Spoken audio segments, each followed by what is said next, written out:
আজ থেকে টেলিমেডিসিন পরিষেবা জুনিয়র চিকিৎসকদের।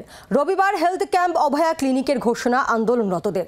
সিপির পদত্যাগ চেয়ে ২রা সেপ্টেম্বর লালবাজার অভিযান, ৪ঠা সেপ্টেম্বর মোমবাতি নিয়ে মানববন্ধন কর্মসূচি জুনিয়র চিকিৎসকদের।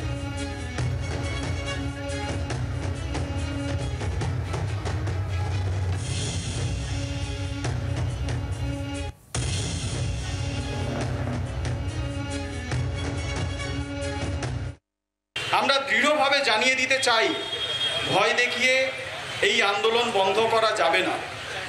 এই ভয়ের রাজনীতি বন্ধ না করে আমাদের এই আন্দোলন থামবে না। আমাদের নির্দিষ্ট ৫ দফা দাবির একটিও পূরণ হয়নি, তাই আমাদের কর্মবিরতি চলছে।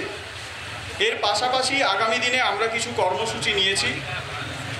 আগামীকাল থেকে WBJDF এর উদ্যোগে আমরা শুরু করছি দৈনিক টেলিমেডিসিন পরিষেবা অভয়া ক্লিনিক, প্রতিদিন সকাল 10টা থেকে দুপুর 2টো।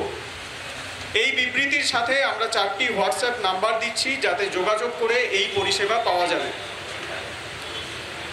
আগামী রবিবার সকাল 10টা থেকে 2টোয় আমরা বিভিন্ন মেডিকেল কলেজ সংলগ্ন এলাকায় কিছু স্বাস্থ্য শিবির অভয়া ক্লিনিক নামে আয়োজন করছি। আমাদের 5 দাবির মধ্যে একটি মুখ্য দাবি পুলিশ কমিশনারের পদত্যাগ এবং প্রয়োজনে তাকে তদন্তের আওতায় আনা। এই দাবিকে সামনে রেখে আগামী 2রা সেপ্টেম্বর সোমবার আমরা ওয়েস্ট বেঙ্গল জুনিয়র ডক্টরস ফ্রন্টের তরফ থেকে লালবাজার অভিযানের আহ্বান দিচ্ছি।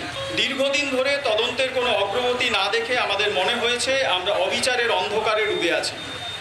আগামী 5 তারিখ সুপ্রিম কোর্টের শুনানির দিকে তাকিয়ে আছি আমরা, তাকিয়ে আছে গোটা দেশ, গোটা বিশ্ব।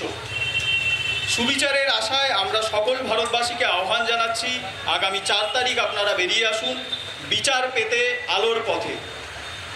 ওই দিন বুধবার রাত 9টা থেকে 10টা অবধি ঘরের আলো বন্ধ করে মোমবাতি বা প্রদীপ নিয়ে বাইরে আসুন, মানববন্ধন করুন এবং অভয়ার ন্যায় বিচারের দাবিতে আমাদের আন্দোলনের পাশে এসে দাঁড়ান।